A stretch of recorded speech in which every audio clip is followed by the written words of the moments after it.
මොකද්ද මේ 3 5 කියලා කියන එකේ තේරුම? අරව කනවා කෝල් කරලා ගෙන්න ගන්නවා. ඉඳලා හිටලා අපි අර එක එක දේවල් වහක් විසක් දාගත්තට කමන්නේ 3 5 එකේ මෙන්න 3. මේ 3 තමයි මේ. 5 වෙන්න තව කාරණා 4ක් එකතු වෙන්න ඕනේ. මේ ටික හරියට අවුරුදු 20ක් 25ක් කාලා තිබ්බනම් මෙලහට ওই පිළිකාරව වහලා ගොඩ වෙන්නේ නැහැ. අපේ දේශීය ආහාර කොහොමද වහ වෙන්නේ? කාපු කෑම අපිට මොනවා වෙලා තියෙනවද දන්නේ නැහැ.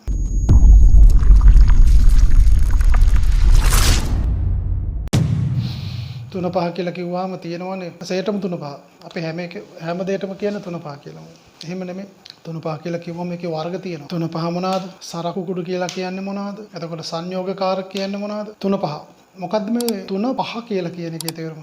අපි සාමාන්‍යයෙන් කඩේට ගිහලා මට 3 5 එකක් දෙන්න. නැත්තම් ලියලා දෙන්නේ 3 5 100යි. නැත්තම් 3 5 ග්‍රෑම් 500යි. 3 5 කිලෝ එකයි. 3 5 කිව්වහම එක දෙයක් තමයි ඔළුවේ තියෙන්නේ. ඒක වැරදි. හොඳට අහගන්න මේවා. දාදා කියලා දෙන මේ කියලා දෙන හොඳට අහගන්න ඕනේ. 3 එකතු කිරීම 5. අපි 3 5 ගැන ඉගෙන ගන්න කලින් අපි සරක්කු කුඩු මොකද්ද කියන්නේ කියලා ඉගෙන ගනිමු. මොකද්ද සරක්කු කුඩු කියලා කියන්නේ? හොඳට මතක තියාගන්න ලාංකීය කෑම ශ්‍රී ලාංකීය ආහාර පාන යන්නේ දේශීය ආයුර්වේදයත් එකට. හරියට නිකන් අර එකම කාසිය දෙපැත්තක් වගේ. ශ්‍රී ලාංකීය ආහාර කියන්නේ මොනවද? ඒකෙම අනිත් පැත්ත තමයි දේශීය ආයුර්වේදය කියලා කියන්නේ. ඉතින් මේක පුරාතන කාලේ ඉඳන් ඉස්සර ඉඳන්ම ශ්‍රී ලාංකීය ආහාර පාන වට්ටෝරු හදලා තියෙන්නේ අංක 1 දේශීය ආයුර්වේදයට අනුව. දේශීය ආයුර්වේදයට අනුව තමයි අපි හැම ආහාරයක්ම ගලපලා තියෙන්නේ. අපි කෑම වේල නැත්නම් අපි 3 5 ආහාර පාන සකස් කරගන්න සම්පූර්ණයෙන්ම හදලා තියෙන අපේ දේශීය ආයුර්වේදෙත් එක්ක. මමත් හරි ආසා මාතෘකාවක් ආයුර්වේදේ. මේ ගැන දැනගන්න හරි ආසයි. ලංකාවේ කෑම ගැන දැනගන්න. මේ දේශීය ආයුර්වේදයේ තියෙන ආහාර වට්ටෝරු අපිට කොච්චර වටිනවද? ඒක රටකවත් මේ වගේ ඖෂධයක් එක්කන් එකතු වෙච්ච ආහාර රටාවක් නැහැ. මේ හැම කෑමක්ම ඖෂධයක්. ලංකාවේ තියෙන හැම කෑමක්ම බෙහෙතක්. ඕක නැති කරගෙන කඩාගෙන ඉස්සරහට ගියපු නිසා තමයි අපේ ලෙඩ වෙන්නේ. ඔබ සහ මම ඇතුළුව අවුරුදු ගාණක් නොදන්නාකමට කාපු කෑම අපිට මොනවා වෙලා තියෙනවද දන්නේ නැහැ. බහුතරයක් ওই ප්‍රශ්න වෙලා තියෙන්නේ මේ ආයුර්වේද වට්ටෝරු කඩලා බිඳලා අපි එක එක නන්නත්තරුන් නිසා. ඒක පේනවා මම කදලු සඳහන් කරා මහරගම අපේක්ෂා රෝහලට ගියාට පස්සේ අපි මේ වෙනස් ජීවන පුරුදු වෙනස් ආහාර රටාවන් අපිට ප්‍රශ්නයක් ඇති කරලා තියෙනවා. නමුත් හොඳට මතක තියාගන්න ලංකාවේ ආයුර්වේදෙත් එක්ක යන මේ ලංකාවේ ආහාර කවදාවත් අපිට ලෙඩ කරන්නේ නැහැ. ලෙඩ හැදෙන්නේ නැහැ. හැබැයි ඒක හරියට හදා ගන්න ඕනේ. ඒක දැනුවත් භාවයක් නැතුව හරියට හදා ගන්න බෑ. දැන් අපි හිතන්නකො අපි ගිහලා කඩෙන් 3 5 එකක් ගේනවා. අපි දන්නවද මේකේ තියෙන මොනවද කියලා? මිලෝදයක් දන්නේ නැහැ. ඇතුලේ අන්තර්ගතය මොනවද කියලාද ගහලා තියෙන්න පුළුවන් පැකට් එකේ. අරවා තියෙනවා, මේවා තියෙනවා. නමුත් මේකේ සමබර කරන්න ඕනේ. සම අනුපාත කරන්න ඕනේ. ක්‍රම තියෙනවා. ඒවා දැනගන්න ඕනේ. ඒවා තමයි මේ ගුගරි ක්ලාස් එක කරලා දෙන්නේ. ඔකරට කියලා දෙන්නේ. මේ ලංකාවේ කෑම ටික කොහොමද හදාගන්න කියලා. මේක හදාගත්තට පස්සේ මේ කෑම ටික ගැන හරි දැනුමක් තිබ්බට පස්සේ එතනින් එහාට කිසි ප්‍රශ්නයක් නැහැ. කන්න ඕන කොහොමද? කන්න ඕන මොන පිළිවෙලද? කෑම ටික හදාගන්න ඕන කොහොමද? මේ හැම දෙයක්ම මේ කුකරි ක්ලාස් එකේ අන්තර්ගතයි. එක එක වහ කනවට වඩා එතකොට වහ කියලා අඳුර ගන්න ඕනේ අපි. වහ වෙන්නේ කොහොමද කියලා අඳුර ගන්න ඕනේ. අපේ දේශීය ආහාර කොහොමද වහ වෙන්නේ? දේශීය ආහාර ටික හරියට හැදුවේ නැත්නම් 3 5 ටික හරියට හදාගත්තේ නැත්නම් ඒක නිකන් කෑවට වැඩක් නැහැ. අර වහ කෑව වගේ තමයි. වෙනසක් නැහැ. ඒක රසකාරක දාලා කනවා. පිට රටින් ගේන රසකාරක. ඔය මාකට් එකට ගියපුවාම සමහරක් ඇරයි යනවා දැක්කාම දුක හිතෙනවා. අනේ මේ මිනිස්සුන්ට දැනුමක් දීලා නැහෙනේ හරියට කියලා. හරි දැනුමක් දීලා තිබ්බනම් ඔයගේ කෑම කන්නේ නැහැ. ඔය කෑම කනවද? නැහැ කන්නේ නැහැ. ඒකද මේක හොඳට මතක තියාගන්න. තමන්ගේ ගෙදර තමන්ට අවශ්‍ය කෑම ටික හදාගන්න. හරි විදිහට හදාගන්න. මට හරි විදිහට හදාගන්න උගන්වන්න ඕනේ. ඔය කට්ටිය මෙතන ඇවිල්ලා ඉන්නේ ඒකටයි. නැත්තම් ඕන තැන ගිහිල්ලා ඉගෙන ගන්න පුළුවන්. මම මේ කුකරි ක්ලාස් එකෙත් මං කියන්නේ ඒකයි. දැන් සමහරක් කියනවා මේ කුකරි ක්ලාස් එක අනේස අපිට බැයිද මේ කෑම ටිකක් විතරක් උයන්න උගන්වන්න බැයිද කියලා අහනවා. කෑම ටිකක් විතරක් උයන්න උගන්වන්න ඕන. ඉගෙන ගන්න ඕන. මයිකවට එන්න ඕනේ. ඔය ඕන තරම් තියෙන්නේ.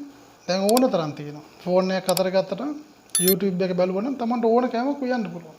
ඉගෙන ගන්න පුළුවන්. හදන විදිය කියලා දීලා තියෙනවා හැමතැනම. නමුත් මේ කෑම වල අන්තර්ගතය මේ මගේ කුකරි ක්ලාස් එකේ හැමෝම කරන දේ නෙමෙයි ඒක වෙනස් කරන්න ඕනේ. කෑමක් හදන්න කලින් ඔකට දැනගෙන ඉන්න ඕනේ කෑමක් හදන්නේ කොහොමද කියලා. මට හරියට උගන්වන්න ඕනේ මේ ලංකාවේ කෑම ටික. හරියට ඔකට උගන්වන්න ඕනේ. ඒක තමයි මම මේ මහන්සි වෙලා කල්පනා කරලා ඉගෙනගෙන අධ්‍යයනය කරලා මේ හැම දෙයක්ම ඔකට කියලා දෙන්නේ. ඉතින් ඔකට ගන්න එකයි කරන්න ඕනේ. නැත්තම් මටත් තිබ්බා. ඔන්න කෑම ටික ඔන්න බත් කිව්වා. ඔන්න එළවලු ටිකක් දැම්මා. මෙන්න බීත්තරයක් දැම්මා ගැහුවා. මෙන්න හරි. ඔන්න කේක් එකක් හැදුවා. මෙන්න කේක් එක මේ කරා. ඔන්න හරි. ඒක ඉතින් ඕන්න මයි ගාවට එන්න ඕනේ නැහැ. තව තියෙන ඕන තරම් ඉගෙන ගන්න ක්‍රම.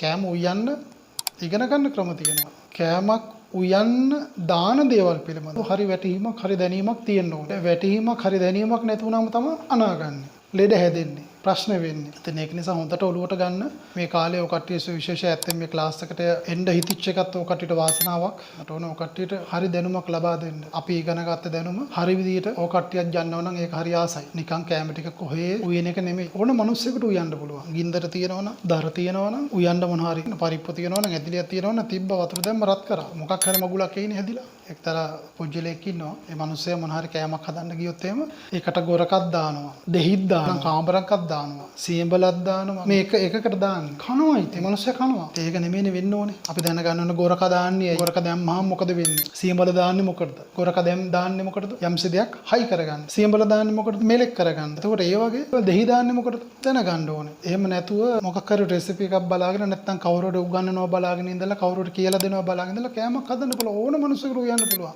හැබැයි ඒක නියම ප්‍රමිතියට ඇයි මේක දාන්නේ? දැන් මේ ක්ලාස් එකට ආවට පස්සේ ඔබ මේ ක්ලාස් එකේ වුණාට පස්සේ මහා පිරිපුන් කට්ටියක් තමයි සමාජගත වෙන්නේ. ඔබ දන්නව හැම දෙයක්ම. ඔබ ගියා ගොටුකොළ සම්බෝලයක් හදාගන්න. ගොටුකොළ සම්බෝලයට දාන දේවල්. ඇයි රතු ලුණු දැම්මේ? ඇයි ලුණු දැම්මේ? ඇයි දෙහි දැම්මේ? මේකේ මොකද්ද වෙන්නේ? ඔබ දැනුවත් වෙලා ඉන්නේ. ඒකට ඔබ දැනගෙනයි ඒක කරන්නේ. ඉතින් එහෙම මුළු ලංකාවේම මිනිස්සුන්ට අපිට මේක කියලා දෙන්න පුළුවන් නම් කොච්චර වටිනවද? ඔබ පරිපොද්දක් හදාගන්න ගියාට පස්සේ නැත්තම් කොහිල සම්බෝලයක් හදාගන්න ගියාට පස්සේ ඔබ කවදාවත් මේ කොකරි ක්ලාස් එක ඉවරුණාට පස්සේ මම හිතන්නේ එක ජහජරාව කණ්ඩයයි කියලා. ඔබම තේරුම් ගන්නවා ලංකාවේ කෑම ඇරෙන්න මේ ලංකාවේ තියෙන කුළුබඩු වර්ග මම ඒ ගැන කතා කරන කුළුබඩු වර්ග කීයක් තියෙනවද? අල වර්ග කීයක් තියෙනවද? අපිට කතා කරන මේ සාගතයක් කියනවා කියලා. සාගතයක් කියන රටක් නෙමෙයි. හැමදේම පිරිපුන්. ඉතින් මේ කොකරි ක්ලාස් එක ආවට පස්සේ හැමෝම දන්නවා Tamanට අවශ්‍ය දේ හදාගෙන කන්න. නියම ප්‍රමිතියෙන් හදාගන්න. අපට ගියට නෙමෙයි. අපි යමු 3-5 ගැන. 3-5 ඉගෙන ගන්න කලින් අපි සරක්කු කුඩු ටික මේක හොඳට මතක තියාගන්න. මේවා ආයුර්වේදයේත් එක්කම බැඳිච්ච ආයුර්වේද ඖෂධීය වට්ටෝරුමේ. 3-5 ඉගෙන ගන්න කලින් අපි සරක්කු කුඩු කියන එක ඉගෙන ගන්න ඕනේ. සරක්කු කුඩු හදන්නේ මේවා ඒ වගේම නෝට් එකක් දාගන්න. සරක්කු කුඩු එක කොත්තමල්ලි ග්‍රෑම් 100යි, සෝදුරු ග්‍රෑම් 50යි, මාදුරු ග්‍රෑම් 10යි. මේක තමයි අපි සරක්කු කුඩු කියලා කියන්නේ. ඔබ ගෙදර උයනකොට සරක්කු කුඩු එකක් හදා ගන්න ඕනේ. ඒකට 3-5 කියලා කියන්නේ නැහැ. ගොඩක් දෙනේ පටලවන් තීරකම් මේක. ඒ පැටලිලා අරින්න තමයි මම මේ හදන්නේ. මේක Tamanට අවශ්‍ය ප්‍රමාණය වැඩි කරගන්න. කොත්තමල්ලි ග්‍රෑම් 500ක් ගත්තා නම් මේ ඒකට ආදේශ කරලා වැඩි කරගන්න. මේ බලන්න මේ හදලා තියෙන ආහාර වට්ටෝරුව දේශීය ආයුර්වේද ආහාර වට්ටෝරුව. මේකෙන් මොකද්ද වෙන්නේ? ඇයි මේ හදලා තියෙන්නේ? මේකෙන් වෙන්නේ මේ කොත්තමල්ලි ග්‍රෑම් 100යි, සෝදුරු ග්‍රෑම් 50යි, මාදුරු ග්‍රෑම් 10යි. මේ අනුපාතයට අරන් තියෙන්නේ. මේ අනුපාතයට ගත්තොත් විතරයි මේක ಔಷධයක් වෙන්නේ. මම ඒකයි කිව්වේ ලංකාවේ කෑමයි ආයුර්වේදයේ එකම කාසිය දෙපැත්තක් කියලා. මේක දෙකක් නෙමෙයි එකක්. සරකු කුඩු කියන එක දැන් චුට්ටක් ඔලියුම් අංගලා අපි හිතමු 3-5 එකක් අපි ගෙනාවා කියලා. කඩෙන් 3-5 කියලා කියන්නේ කට්ටිය ගිහිල්ලා. දැන් මේ ප්‍රමිති අනුපාත තියනවාද ඒක? මේ අනුපාතෙත් තියෙන්නේ. මේක ඕ කට්ටිය ගෙදර හදා ගන්න ඕනේ. මේකෙන් වෙන්නේ අපේ ලෙඩ රෝග නැති වෙන එකයි. අපේ ලෙඩ රෝග වලට නැත්තම් අපේ ප්‍රතිශක්තිකරණයට සපෝට් එකක් තමයි මේ කෑම වලින් කරන්නේ. අපි ගිහිල්ලා වෙළඳ පොලෙන් ගිහිල්ලා මොකක් හරි ගන්නවා 3-5 එකක්. මේකේ තියෙනවද ප්‍රමිතිය? අපි හිතන්න කොත්තමල්ලි අඩුවෙන් ඒ කාලේ තියෙනවනම් අඩුවට තියෙනවනම් කොත්තමල්ලිම දාලා ඇඹරුවා. ඒකලා දැම්මා 3-5 කියලා. නැත්තම් සූදුරු අඩුවට තියෙනවනම් කොහෙන් හරි අඩුවට හොයාගන්න පුළුවන් වුණොත් ඒක ඇඹරුවා දැම්මා. දැන් මේ අනුපාත සකස් කරලා නෙමෙයිනේ 3-5 තියෙන්නේ. දැන් ඔබ කරන්න ඕනේ ගිහිල්ලා මේවා හදා ගන්න ගෙදර. හදාගෙන තමයි කෑම වලට දා ගන්න ඕනේ. එතකොට තමයි මේක බෙහෙතක් වෙන්නේ. මේ හැම දෙයක්ම හදලා තියෙන රෝගයකට. අපේ ඇඟ ඇතුලේ තියෙන රෝග නැති කරන්න තමයි මේවා හදලා තියෙන්නේ. මේවා මහා අපි මේ බාල්දි ගණන් දාන්නේ යම්කිසි රෝගයක් සඳහා. කොමක් හෝ රෝගයක් සඳහා. එතකොට අපේ ආදි පැරණි මුතුන් මිත්තු ඉසුරුව දැනගෙන තියෙනවා අපේ ලෙඩ රෝග සම්බන්ධව. මිනිස්සුන් හැදෙන ලෙඩ රෝග සම්බන්ධව. එතකොට මේ ලෙඩ රෝග වලට හැදෙන්නේ නැති වෙන්න මෙන්න මේවා හදලා තියෙනවා. මේවා හදා ගන්න. හැබැයි මේවා තව දෙයක් තියෙනවා මේ සරක්කු කුඩු හදනකොට මේවා බදින්න එපා. අපි දන්න කොත්තමල්ලි ග්‍රෑම් 100ක් අරගෙන මේක පවන වේල ගන්න. සූදුරුත් එහෙමයි මාදුරුත් එහෙමයි. මේවා වේලගෙන බදින්න යන්න එපා. බදින්න නැතුව මේකට දාලා කොටා ගන්න. හැබැයි මේ අනුපාත වලට සකස් කරගන්න ඕනේ. දැන් මෙතන හිතන ග්‍රෑම් 200ක් අපි ගත්තා නම් මෙතන ග්‍රෑම් 100ක් වෙන්න ඕනේ. මෙතන ග්‍රෑම් 20ක් වෙන්න ඕනේ. එතකොට තමයි මේක බෙහෙතක් වෙන්නේ. අපි මේවා අවුරුදු ගාණක් ඉඳන් කාගෙන එනවනේ. අවුරුදු ගාණක් ඉඳන් අපි කාගෙන එනවා. කොහොමද? පොඩි ප්‍රමාණයකින් ලබා ගැනීම. මේක සුළු ප්‍රමාණයෙන් අපි දවසකට චුට්ටයි දාන්නේ මේකේ. අපි හැඳි 5ක් අයක් දාන්නේ නැහැ. මේක කරියෙක් බොහොම සුළු ප්‍රමාණයක් දාන්නේ. ඉතින් මේක අපි දවස ගාන මේ ලංකාවේ තියෙන කෑම ටික හරි විදිහට වට ගත්තොත් ලෙඩ හැදෙයිද? ලෙඩ කියන්නේ හීනයක්. හැදෙන්නේ නැහැ. මොකද මේ හැම එකකින්ම එතකොට අපි ආරක්ෂා කරනවා. ඒකින්ද හොඳට මේ ගැන ඔලුවට ගන්න, හොඳට කල්පනා කරන්න. කල්පනා කරන එක ඔබට බාරයි. මේ වගේ දේවල් කියලත් වහකණ්ඩ යනවා නම් ඉතින් ඒකට මට කරන්න දෙයක් නැහැ. මේ තමයි 3. 3 5 එකේ මෙන්න 3. මේ 3 තමයි මේ. 5 වෙන්න තව කාරණා 4ක් එකතු වෙන්න ඕනේ. මොනවාද? දැන් මම මේ ලියන්න යන්නේ 3 5. මම 2 කියලා ලියනවා මෙතන. 3 කියලා ලියනවා. 4 කියලා ලියනවා. 5 කියලා ලියනවා. ඒ මොකටද ලිව්වේ කියලා තේරෙයි ඈ. මේකට දාන්නේ මොකද්ද? වියලි මිරිස්, ගම් මිරිස්. ගම් මිරිස් වර්ගත් කීපයක් තියෙනවා. කළු ගම් මිරිස් තියෙනවා, සුදු ගම් මිරිස් තියෙනවා. අපි ඒව කතා කරනවා. ගම් මිරිස් ගැන කතා කරනකොට ගම් මිරිස් වර්ග අපි ඒ ගැන කතා කරනවා. ගම් මිරිස් හදාගන්නේ කොහොමද කියලා. ඊළඟට අබ, ඊළඟට කහ. වියලි මිරිස්, ගම් මිරිස්, අබ, කහ.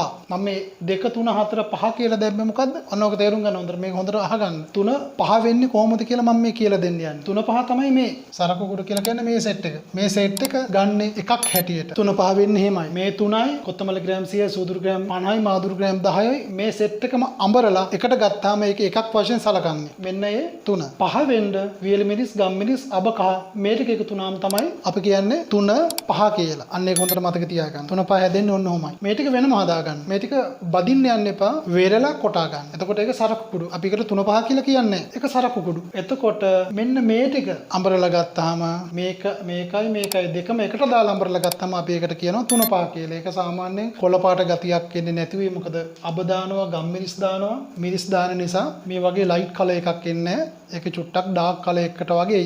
මෙන්න මේක තමයි. එතකොට හරි විදිය අපි 3 5 කියලා කියන්නේ. 3 5 කිව්වාම අපි හිතන්නේ අර සාමාන්‍යයෙන් ලා කොළ පාරට තියෙන හැමදේම තමයි 3 5 කියලා. 3 5 වෙනමයි, සරක කුඩු කියලා වෙනමයි. දැන් එතකොට ගෙදර ගිහිල්ලා 3 5 එකක් හදා ගන්නවා නම් මෙන්න මේ අනුපාත අරගෙන මෙන්න මේ ප්‍රමාණයට සකස් කර ගන්න ඕනේ. කඩේට ගිහිල්ලා ගන්න ඕනේ 3 5 එකක්. කඩේට ගිහිල්ලා 3 5 එකක් ගත්තාම ඕකේ තියෙනවද ප්‍රමිතියක්? ඒක ප්‍රමිතියක් නැහැ. ඒකට හිතිච්ච දේවල් ඇතුලේ දාලා තියෙන්නේ. ඕක අඹර ගන්න බැරි හින්දා අපි ජනලා කෑම හදනවා. ඉතින් ඕක බෙහෙතක් වෙයිද? කොහේ බෙහෙතක් වෙන්නද? ඉතින් කනවා මේ ලෙඩ අඩු වෙන්නේ නැහැ මිනිස්සුන්ගේ. මේ ටික හරියට අවුරුදු 20ක් 25ක් කාලා තිබ්බනම් මෙලහට ওই පිළිකාර වහල ගොඩ වෙන්නේ නැහැ. මා ඇතුළුව ගෙදර හදා ගන්න. මිරිස් ඕනනම් වේලිච්ච මිරිස් ගෙනල්ලා හොඳට අවුව වේලලා අඹර ගන්න. කොටා ගන්න. ඒකේ තියෙන නැවුම් බව, රසවත් බව, නැවුම් බව, රසවත් බව නැහැ. දැන් කහ ගත්තොත් එහෙම අපි මේ සම්පූර්ණයෙන්ම කහ නෙමෙයිනේ තියෙන්නේ. දැන් ගොඩක් සම්පූර්ණයෙන් කහ නෙමෙයි. දැන් අපි කහ පැකට් එකක් ගේනවා කඩේට ගිහිල්ලා. මේක ගහලා තියෙනවා නැවුම් කහ. 100%ක් කහ. අපි හිතන්නේ කහ නැචරල් කහ ගත්තොත් එහෙම තේ හැඳි භාගයක තියෙන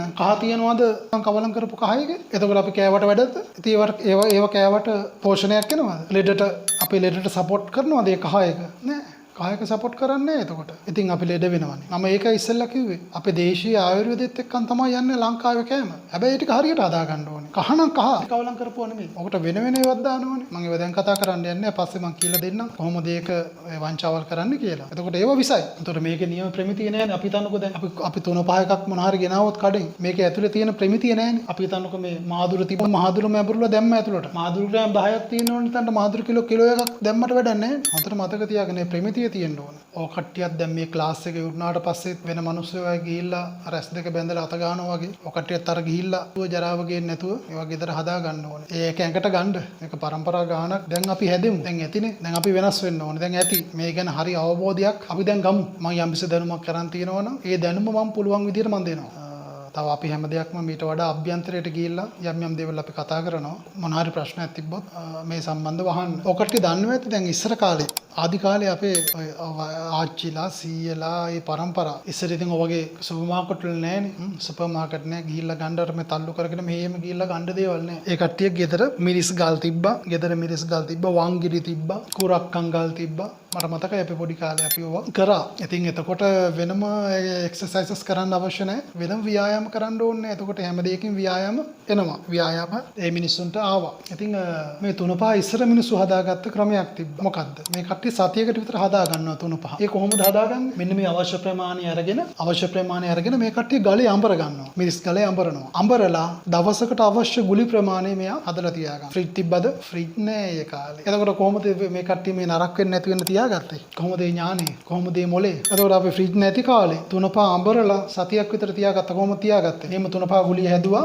මේ කුඩින් ලුණු කැටයක් තිබ්බා. ඒ ආච්චි නැත්තම් ඒ પરම්පරා ගානක් ඒ අම්මා ආච්චි මේ ගුලි 7ක් හදලා මේ ගුලි උඩ ලුණු කැටයක් තියෙනවා. එතකොට මොකද වෙන්නේ? මේකට විස බීජ ඉන්නේ. කැටයක් තිබ්බම තාමත් ඒක තියාගන්න පුළුවන් යම්සි කාලයක්. ෆ්‍රිජ් අවශ්‍ය නැහැ. එතකොට දවසකට ඕන ගුලිය මට මතකයි ඉස්සර එහෙම අඹරලා තියාගන්නවා. ඒ වගේ නැත්තම් අපි හිතන්නකෝ ඉස්සර ඔය වගේ මේ පැකට් නෙමෙයිනේ තිබ්බේ. අපි පොඩි කාලේ මතකයි අවශ්‍ය තුන පාටික ඒ වෙලාවේ අඹරලා ගන්න ගලේ. ඒක ඒ දවස්වල ඉඳන්ම තාමත් මං හිතන්නේ ගම්වල කරන වැතියෝවා. ඒක දිගටම ආවනම් දිගටම එනවනම් මිනිස්සුන්ට ලෙඩක් හැදෙන්නේ නැහැ. මිනිස්සුන්ට ප්‍රශ්නයක් වෙන්නේ නැහැ. දැන් බ්ලෙන්ඩර් තියෙනවා. බ්ලෙන්ඩර් වලින් අඹරලා ගන්න පුළුවන්. ඒකෙන්ද දැන් ලස්සනට මේ වැඩේ කරගන්න පුළුවන් ඕන නම් දෙලි කුණු ගා ගන්න අවශ්‍ය නැහැ. ඉතින් ඒ දවස්වල ඒක සුරක්ෂිත කරේ අන්න ඒ වගේ. සතියකට අවශ්‍ය විතර තුන පාටික එකට අඹරලා ලුණු කැටයක් උඩින් තිබ්බා තියාගත්තා. අපේ පරණ දේවල් නැති වෙච්ච එක තමයි මේ අපිට හානිය. පරණ දේවල් නැති වෙච්ච එක පරණ දැනුම ඥාණයට අපි පයින් ගහපු එක තමයි අපේ ප්‍රධාන අභාග්‍ය. ඒ අභාග්‍ය යන්නේ කොහෙටද කියලා හිතා ගන්න බෑ. අභාග්‍ය පාර කපාගෙන ලොක් කරන යනවා මිසක් පොඩි වෙන ලකුණු පේන්නේ සරක්කු කුඩු අපි දැන් ගෙදර හදා ගන්න පුළුවන්. මිරිස් කුඩු ගෙදර හදා ගන්න පුළුවන්. අර ඉස්සෙල්ලා අපි කතා කරන්නේ බේක නිෂ්පාදනයේදී මූලික අමුද්‍රව්‍ය සහ පදනම් අමුද්‍රව්‍ය. මම තව ඉස්සරහට ගොඩාක් දේවල් කතා කරනවා.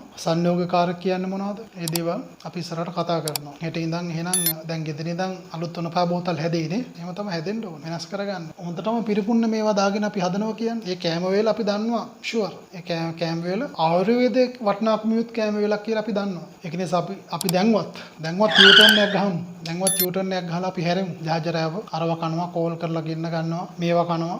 පරාදනිකන් සල්ලි එක පැත්තකින් නාස් තියෙනවා. අනිත් පැත්තෙන් වහක් දා ගන්නවා. මෙච්චර අලබතල තියෙන රටේ, මෙච්චර දේශීය කෑම තියෙන රටේ, මෙච්චර මහා සංස්කෘතියක් තියෙන රටේ ඉඳලා හිටලා කෑවට කමක් නැහැ. කන්න ඕනේ. ඉඳලා හිටලා කෑවට කමක් නැහැ. නමුත් මේවා හැමදාම කනවා. ඒවා හැමදාම කන්න ඕනේ. ඉඳලා හිටලා අපි අර එක එක දේවල් වහක් විසක් දාගත්තට කමක් නැහැ. ඒ වහත් විසත් කැපිලා යනවා. අපි මේවා හරියට කරොත්